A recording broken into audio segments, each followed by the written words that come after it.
Hannah Montana's best friend, a secretary who's not impressed by ghosts, and Mr. Incredible himself. If the cast of Young Sheldon looks familiar, there's a good reason why. The star of Young Sheldon, Iain Armitage, was only 9 years old when the prequel series premiered in September of 2017. But believe it or not, this wasn't the first time he appeared in front of the camera. Years before the series, Armitage made a name for himself on YouTube running his channel Iain Loves Theatre, where he hosted a series of reviews of stage plays and musicals like Hamilton. One of the most tremendous, amazing, fantastic, better than fantastic shows ever. Gaining some level of notoriety thanks to his YouTube series, Armitage made his unintentional TV debut in an episode of Impractical Jokers before getting official casting calls. His first came in an episode of Law & Order Special Victims Unit, ahead of snagging roles in a string of 2017 indie films. This includes The Last Castle, Our Souls at Night, and I'm Not Here. While starring on Young Sheldon, Armitage has had a recurring role as Ziggy Chapman on Big Little Lies and has even done voiceover work for cartoons like Scoob and Paw Patrol the movie. Playing Sheldon's father, George Cooper Sr., is actor Lance Barber. Oddly enough, he actually made a previous appearance on The Big Bang Theory as a peer of Sheldon's in a Season 5 episode. He must have impressed producers because several years later, he reappeared as Sheldon's dad. Barber's very first TV role came in an episode of ER, and he quickly made a career as a guest starring actor across a number of big-name productions. This includes appearances in episodes of Gilmore Girls, Californication, and the detective comedy Monk. In 2005, Barber joined a show's main cast for the first time, playing Polly in the Lisa Kudrow sitcom The Comeback.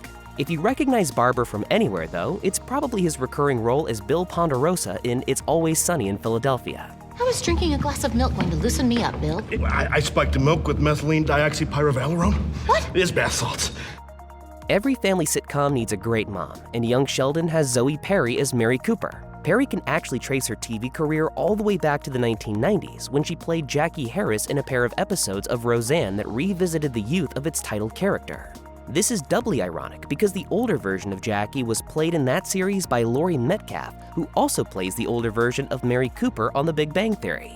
Oh, did we mention that Metcalf is Perry's actual mother? Perry would have to wait more than a decade before her next TV appearance, which came in a 2006 episode of Law & Order Criminal Intent. She seemed to find a niche in legal dramas, though, popping up for single-story parts on Cold Case, Deception, and Conviction over the next few years, before landing a recurring role on The Family. Just before starring on Young Sheldon, Perry had closed out a 9-episode stint as political spoiler Samantha Ruland on Scandal.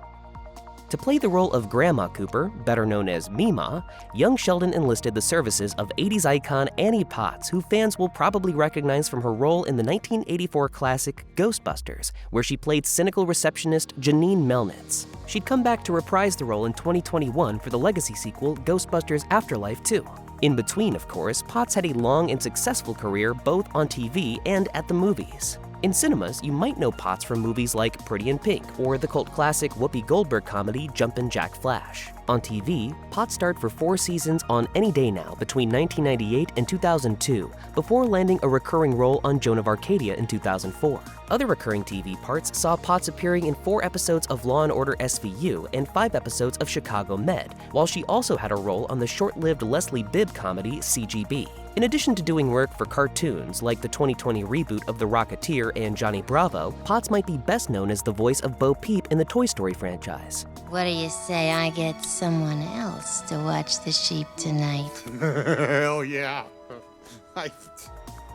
While he's appeared in every episode of Young Sheldon, as well as a single flashback episode of The Big Bang Theory, Montana Jordan's part as George Jr. is actually one of just 2 on-screen roles in his career, so it's not likely that you'd recognize him from anywhere else. His other role, though, comes in the film The Legacy of a White-Tailed Deer Hunter, a 2018 Netflix movie from writer-director Jody Hill. The film stars Josh Brolin as a hunter named Buck Ferguson who brings his friend and cameraman Don on a weekend sojourn into the woods with his son Jaden. Montana, of course, plays Jaden, and while the movie didn't garner many positive reviews, its cast is often cited as one of its few bright spots.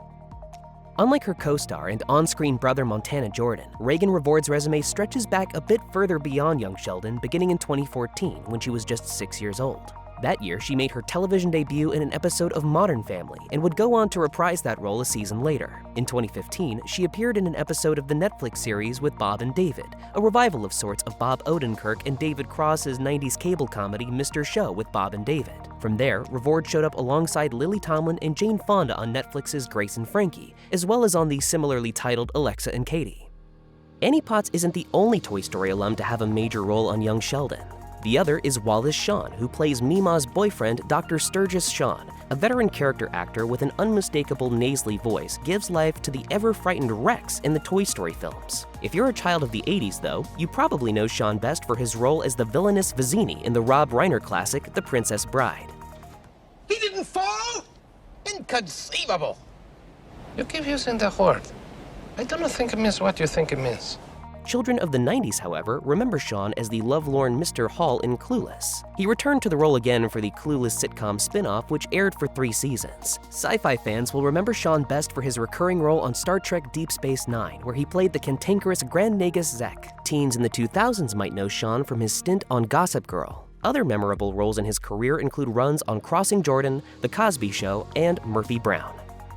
Of all of the cast of the series, Ed Begley Jr. might have one of the longest and most prolific filmographies, which begins all the way back in the 1960s with his acting debut in an episode of My Three Sons. Over the decades, he's accumulated more than 300 credited roles, but we can try to give you a brief overview of some of his most important work. After shooting to stardom with his leading role on the 80s medical drama Saint Elsewhere, Begley Jr. spent the next few decades appearing in various hit shows and movies, including The Love Boat, Roseanne, and Third Rock from the Sun. In the 2000s, Begley Jr. continued playing doctor roles on Seventh Heaven as Dr. Hastings and on Kingdom Hospital as Dr. Jesse James. He also had the memorable role of Stan Sitwell on Arrested Development. Though we can't possibly rattle off every part he's ever played, we couldn't let his bio be complete without mentioning his role as Hiram Gunderson on the critically acclaimed 6 Feet Under. Pastor Jeff often serves as the foil for young Sheldon, engaging the scientifically minded Sheldon in some surprisingly hard-hitting discussions on science versus religion. Playing the quasi-villain on the show is actor Matt Hobby, who appeared on HBO's acclaimed period crime drama Boardwalk Empire with a recurring role in Season 3 as Philip. A few years later, he took a part in the CW drama Heart of Dixie, and not long before he debuted on young Sheldon, Hobby held a role on the Rob Lowe comedy The Grinder. To most kids, the phys ed teacher was either the nicest member of the faculty or the meanest, and fortunately for Sheldon, Wayne Wilkins is the former, the friendly and affable school coach. In fact, Wilkins takes center stage in his own story, dealing with the breakdown of his marriage while leaning on his friend George Cooper Sr. for support. He's played by Doc Farrow, a journeyman actor who counts Wilkins as his first ever recurring role on television. Prior to the series, Farrow had only ever appeared in single episodes of other shows, starting out playing mostly unnamed background characters. Since appearing on Young Sheldon, he's also popped up in small roles on Curb Your Enthusiasm and Arrested Development, as well as in an episode of the revival of Will and Grace. On Young Sheldon, Melissa Peterman plays the role of nosy neighbor Brenda Sparks, the mother of Billy and Bobby who works at the local bowling alley. She's played by Melissa Peterman, who made her acting debut back in 1996 as a background character in the Coen brothers classic Fargo. Despite her cinematic beginnings, Peterman's career has been almost entirely on television, beginning with an episode of Just Shoot Me in 2000. If you recognize her though, it's probably from her starring role in the long-running family sitcom Reba with Reba McEntire, where she played the religious Barber Jean Hart. If you watch country music game shows though, it's almost certain that you know her as the host of The Singing Bee, a competition that tossed together elements of karaoke and spelling bee. From there, Peterman became a fill-in host or celebrity guest on the game show circuit, so you might recognize her from episodes of Home and Family and The $100,000 Pyramid, or Dancing Fools, just to name a few. Young Sheldon has recruited its fair share of 80 stars, but there's still one more, Craig T. Nelson, who plays Dale Ballard. Owner of the local sporting goods store, Ballard is also Missy Cooper's baseball coach, an appropriate role considering Nelson is easily best known for playing the title character on the 90s classic sitcom Coach. Prior to Coach, Nelson had recurring roles on Private Benjamin and was part of the main cast of the crime drama Chicago Story in the 80s. Beyond that stretch of success on TV though, Nelson has also had plenty of hits at the movies. He starred in classics like Poltergeist, Action Jackson, and Turner and Hooch in the 80s. Following his run on Coach, Nelson appeared in The Devil's Advocate with Keanu Reeves. But while many audiences may recognize Nelson's face from one of his many famous films or popular TV shows, it's also his voice that might stand out to you.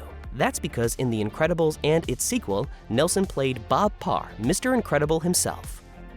Young Sheldon has seen its share of surprising breakout recurring guest stars, and audiences were introduced to another in Season 5 with the arrival of Mandy, the older woman who George Jr. becomes smitten with. She's played by Emily Osment, sister of former child actor and Sixth Sense star Haley Joel Osment. Starting her career the same year that The Sixth Sense premiered, Osment's first acting job was in the film The Secret Life of Girls, though it's more likely you'd recognize her from her role as Gertie Giggles in the second and third Spy Kids movies. But her biggest role by far began in 2006, when she starred alongside Miley Cyrus on Disney's iconic series Hannah Montana as best friend Lily Truscott. From there, Osment moved to more serious fare, starring in the Crackle thriller Cleaners in 2013, while also doing voice work for cartoons like Kick Buttowski and Rainbow Bright. More recently, Osment has had starring roles on a pair of short-lived dramas, Almost Family and Pretty Smart, as well as a recurring part on Michael Douglas's The Kaminsky Method. If you were a kid in the late 2000s, though, you might also know Osment for her music, as she released an album in 2010 and shot a number of music videos to accompany it.